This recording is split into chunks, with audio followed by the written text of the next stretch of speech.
Assalamualaikum warahmatullahi wabarakatuh. Saya Nabila Febiani. Di sini saya akan memaparkan konsep dasar pembelajaran.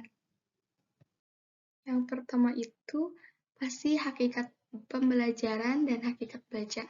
Hakikat pembelajaran adalah kegiatan guru secara terprogram dalam mendesain instruksional untuk membuat siswa belajar secara aktif yang menekankan pada penyediaan sumber belajar. Itu menurut Sagala 2011. Menurut saya, pembelajaran adalah suatu proses belajar yang terjadi antara siswa dan guru dalam lingkungan belajar. Lalu, hakikat belajar. Pada hakikatnya adalah proses interaksi terhadap semua situasi yang ada di sekitar individu. Belajar dapat dipandang sebagai proses yang diarahkan kepada tujuan dan proses berbuat melalui berbagai pengalaman. Belajar juga merupakan proses melihat, mengamati, dan memahami sesuatu. Itu menurut Sujana 1989. Konsep pembelajaran. Pada garis besarnya ada 4 pola pembelajaran. Pola pembelajaran guru dengan siswa tanpa menggunakan alat bantu atau bahan pembelajaran dalam bentuk alat peraga. Pola guru yang menggunakan alat bantu dan alat peraga. Ada juga pola guru yang menggunakan media, dan ada juga pola media dengan siswa atau pola pembelajaran jarak jauh menggunakan media atau bahan pembelajaran yang disiapkan.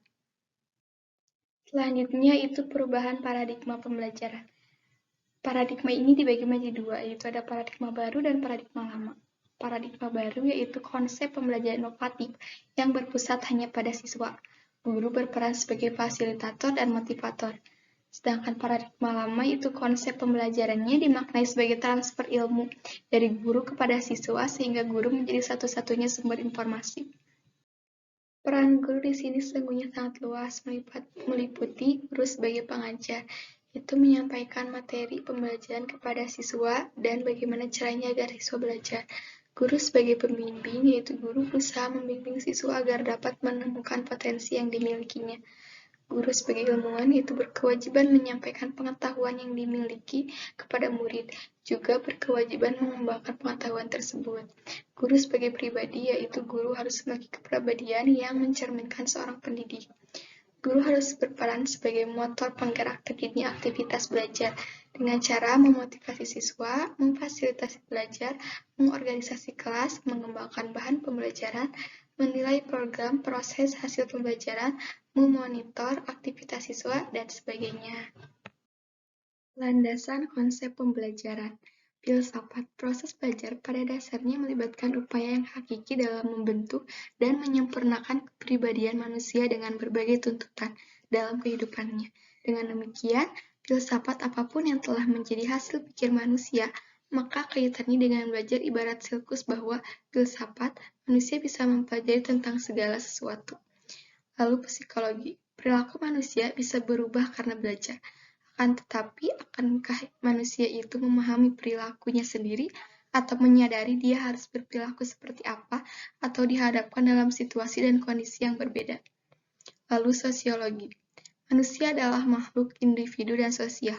Melalui belajar, individu bisa mempelajari lawan bersosialisasi, teman hidup bersama, dan mampu membangun masyarakat sampai dengan negara dan bangsa. Lalu komunikasi. Dalam praktek proses belajar atau pembelajaran akan menghasilkan suatu kondisi di mana individu, dalam hal ini siswa dan guru, siswa dengan siswa, atau interaksi yang kompleks sekalipun, pasti akan ditemukan suatu proses komunikasi. Lalu yang terakhir teknologi. Pembelajaran erat kaitannya dengan penggunaan teknologi pendidikan. Pembelajaran yang komprehensif harus memperhatikan perbedaan interaksi siswa di mana siswa ada yang tipe auditif, visual, dan kinestetik. Penggunaan teknologi dalam pembelajaran akan menjembatani keempat minat siswa tersebut, sehingga pembelajaran lebih akomodatif dan menyenangkan, sehingga pada gilirannya akan meningkatkan kualitas pembelajaran. Lalu selanjutnya itu proses pembelajaran. Semua pembelajaran manusia pada hakikatnya mempunyai 4 unsur, yakni yang pertama persiapan atau preparation. Tahapan persiapan berkaitan dengan mempersiapkan peserta belajar untuk belajar. Tujuan tahapan persiapan adalah untuk menimbulkan minat belajar. memberi mereka perasaan positif mengenai pengalaman belajar yang akan datang dan menempatkannya dalam situasi optimal untuk belajar. Yang kedua itu penyampaian atau presentation. Tahapan penyampaian dalam siklus pembelajaran dimaksudkan untuk mempertemukan peserta belajar dengan materi belajar yang mengawali proses belajar secara positif dan menarik. Tujuan tahapan penyampaian adalah membantu peserta belajar dalam menemukan materi belajar yang baru dengan cara menarik, menyenangkan, relevan, dan melibatkan panca indera dan cocok untuk semua gaya belajar. Latihan atau praktis, tahap latihan ini dalam siklus pembelajaran berpengaruh terhadap 70% atau lebih pengalaman belajar keseluruhan. Tujuan tahapan pelatih adalah membantu peserta belajar mengintegrasikan dan menyerap pengetahuan dan keterampilan baru dengan berbagai cara. Yang terakhir yaitu penampilan hasil atau performance. Belajar adalah proses mengubah pengalaman menjadi pengetahuan, pengetahuan menjadi pemahaman, pemahaman menjadi kearifan, dan kearifan menjadi tindakan. Tujuan tahapan penampilan hasil ini adalah untuk memastikan bahwa pembelajaran tetap melekat dan berhasil diterapkan. Jika salah satu dari 4 tahap proses tersebut tidak ada, maka pelajaran pun cenderung merosot atau sama sekali berhenti. Lalu selanjutnya hasil belajar. Ada 3 ranah belajar yaitu kognitif, afektif, dan psikomotor. Ada 7 tingkatan untuk aspek kognitif yaitu pengetahuan, pemahaman, pengertian, aplikasi, analisis, sintesa, dan evaluasi. Pada dasarnya, proses belajar ditandai dengan perubahan tingkah laku secara keseluruhan, baik yang menyangkut segi kognitif, afektif, maupun psikomotor. Secara umum, hasil belajar siswa dipengaruhi oleh faktor internal dan eksternal. Yang tergolong ke dalam faktor internal ialah 1. Faktor fisiologis atau jasmani individu, baik yang bersifat bawaan maupun yang diperoleh dengan melihat, mendengar, struktur tubuh, cacat tubuh, dan sebagainya.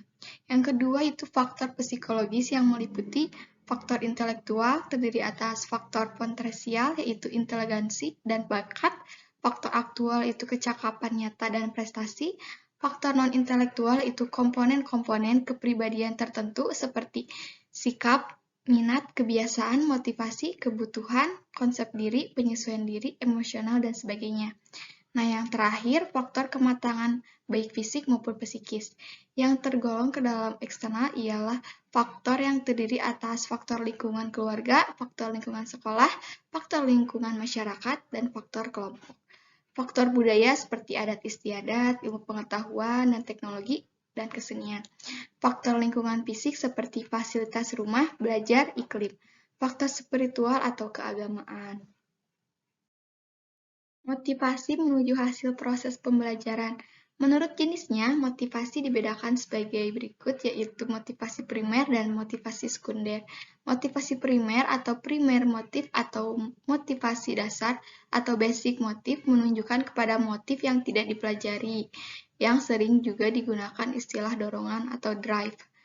Nah, yang kedua itu motivasi sekunder atau sekunder motivasi, menunjukkan kepada motif yang berkembang dalam individu karena pengalaman dan dipelajari.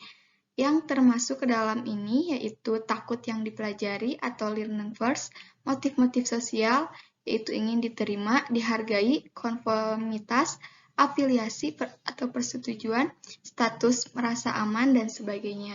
Motif-motif objektif dan interest yaitu eksplorasi, manipulasi, dan minat. Maksud, purpose, dan aspirasi. Motif berprestasi yaitu achievement motif. Nah, perilaku belajar. Setiap perilaku belajar selalu ditandai oleh ciri perubahan yang spesifik. Karakteristik perilaku belajar ini dalam beberapa pustaka rujukan antara lain psikologi pendidikan yang disebut juga sebagai prinsip-prinsip belajar. Di antara ciri-ciri perubahan khas yang menjadi karakteristik perilaku belajar, yang terpenting adalah 1. Perubahan intensional. Perubahan intensional adalah perubahan yang terjadi dalam diri individu, dilakukan dengan sengaja dan disadari. Maksudnya, perubahan sebagai hasil belajar bukanlah suatu kebetulan, akan tetapi perubahan itu disengaja atau disadari sebelum aktivitas belajar. Nah, yang kedua yaitu perubahan positif dan aktif. Perubahan sebagai ciri belajar bersifat positif dan aktif. Bersifat positif maksudnya perubahan itu bersifat baik, bermanfaat, dan sesuai dengan yang diharapkan oleh individu. Sedangkan perubahan bersifat aktif maksudnya perubahan terjadi dalam diri individu merupakan hasil dari usahanya. Nah, yang terakhir yaitu perubahan efektif dan fungsional. Perubahan bersifat efektif artinya perubahan itu berhasil guna. Perubahan yang berhasil guna adalah perubahan yang bermakna dan bermanfaat bagi diri individu. Perubahan bersifat fungsional artinya perubahan itu relatif, permanen, dan siap dibutuhkan setiap saat. Aktivitas belajar. Pengertian aktivitas dan belajar dapat disimpulkan bahwa aktivitas belajar merupakan segala kegiatan yang dilakukan dalam proses interaksi antara guru dan siswa dalam rangka mencapai tujuan belajar. Aktivitas yang dimaksudkan di sini penekanannya adalah pada siswa. Sebab dengan adanya aktivitas siswa dalam proses pembelajaran, terciptalah situasi belajar aktif seperti yang dikemukakan oleh Rachman Ratawijaya dalam Depdiknas. Belajar aktif adalah suatu sistem belajar mengajar yang menekankan keaktifan siswa secara fisik, mental, intelektual, dan emosional, guna memperoleh hasil belajar berupa perpaduan antara aspek kognitif, afektif, dan psikomotor. Keaktifan siswa selama belajar proses belajar mengajar merupakan salah satu indikator adanya keinginan atau motivasi siswa untuk belajar. Siswa dikatakan memiliki keaktifan apabila ditemukan ciri-ciri perilaku seperti sering bertanya kepada guru atau siswa lain, mau mengerjakan tugas yang diberikan guru, mampu menjawab pertanyaan, senang diberi tugas, dan lain sebagainya. Klasifikasi aktivitas belajar. Yang pertama itu kegiatan-kegiatan visual, yaitu seperti membaca, melihat gambar-gambar, mengamati eksperimen, demonstrasi, pameran, dan mengamati orang lain bekerja dan bermain. Lalu kegiatan-kegiatan lisan atau oral mengupakan suatu fakta atau prinsip, menghubungkan suatu kejadian, mengajukan pertanyaan, memberi saran, mengemukakan pendapat, wawancara, diskusi, dan interupsi. Lalu kegiatan-kegiatan mendengarkan seperti mendengarkan penyajian bahan, mendengarkan percakapan atau diskusi kelompok, mendengarkan suatu permainan, dan mendengarkan radio. Lalu kegiatan-kegiatan menulis seperti menulis cerita, menulis laporan, memeriksa karangan, bahan-bahan kopi, membuat rangkuman, mengerjakan tes, dan mengisi angket. Lalu kegiatan-kegiatan menggambar seperti menggambar, membuat grafik, chart, diagram, peta, dan pola. Lalu kegiatan-kegiatan metrik yaitu melakukan percobaan, memilih alat-alat, melaksanakan pameran, membuat model, menyelenggarakan permainan, menari, dan berkebun. Lalu kegiatan-kegiatan mental seperti merenung, mengingat, memecahkan masalah, menganalisis faktor-faktor, melihat hubungan-hubungan, dan membuat keputusan. Lalu yang terakhir yaitu kegiatan-kegiatan emosional seperti minat, membedakan, berani, tenang, dan lain-lain. Upaya pelaksanaan aktivitas dalam pembelajaran.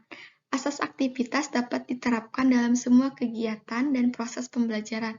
Untuk memudahkan guru dalam melaksanakan asas ini, maka dalam hal ini dipilih ada 4 alternatif penayagunaan saja, yakni 1. Melaksanakan aktivitas pembelajaran dalam kelas, 2. Pelaksanaan aktivitas pembelajaran sekolah, pelaksanaan aktivitas pembelajaran dengan pendekatan cara belajar siswa aktif atau CBSA.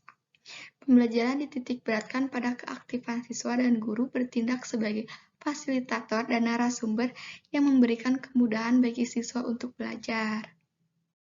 Ciri-ciri aktif dalam belajar, yaitu sering bertanya kepada guru atau siswa lain, mampu mengerjakan tugas yang diberikan guru, mampu menjawab pertanyaan, siswa mengomunikasi hasil pemikirannya, berani maju ke depan kelas tanpa disuruh oleh guru, siswa berbuat sesuatu untuk memahami materi pembelajaran, pengetahuan dipelajari, dialami, ditemukan oleh siswa, lalu mencoba sendiri konsep-konsep, dan yang terakhir, senang diberi tugas belajar.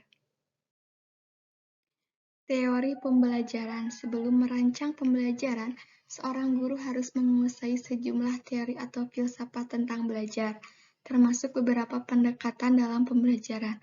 Teori belajar tersebut sebagian sudah dikenal dalam pelaksanaan Kurikulum 1984, Kurikulum 1994, dan Kurikulum 2004. Sebagian bahkan sudah dikenal dalam mata kuliah tentang pendidikan dan pengajaran. Penguasaan teori itu dimaksudkan agar guru mampu mempertanggungjawabkan secara ilmiah perilaku mengajarnya di depan kelas. Beberapa teori pembelajaran yaitu seperti teori behaviorisme, yaitu teori yang merupakan pandangan yang menganggap seseorang pembelajar pada dasarnya pasif namun merespon stimulus dari lingkungan. Pendekatan behaviorisme berfokus pada membimbing pembelajar mencapai hasil pembelajaran yang telah ditetapkan sebelumnya. Nah, lalu teori humanisme yaitu suatu teori dalam pembelajaran yang mengedepankan bagaimana memanusiakan manusia serta peserta didik mampu mengembangkan potensi dirinya. Dalam teori belajar humanisme, proses belajar harus berhulu dan bermuara pada manusia itu sendiri.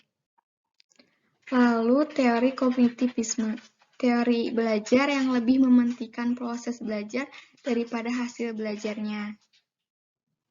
Lalu yang terakhir yaitu teori konstruktivisme adalah merupakan landasan berpikir pendekatan kontekstual, yaitu bahwa pengetahuan dibangun bukanlah seperangkat fakta-fakta konsep atau kaidah yang siap untuk diingat, yaitu siswa harus mengonstruksi pengetahuan itu dan memberi makna melalui pengalaman nyata. Terima kasih, sekian dari saya. Wassalamualaikum warahmatullahi wabarakatuh.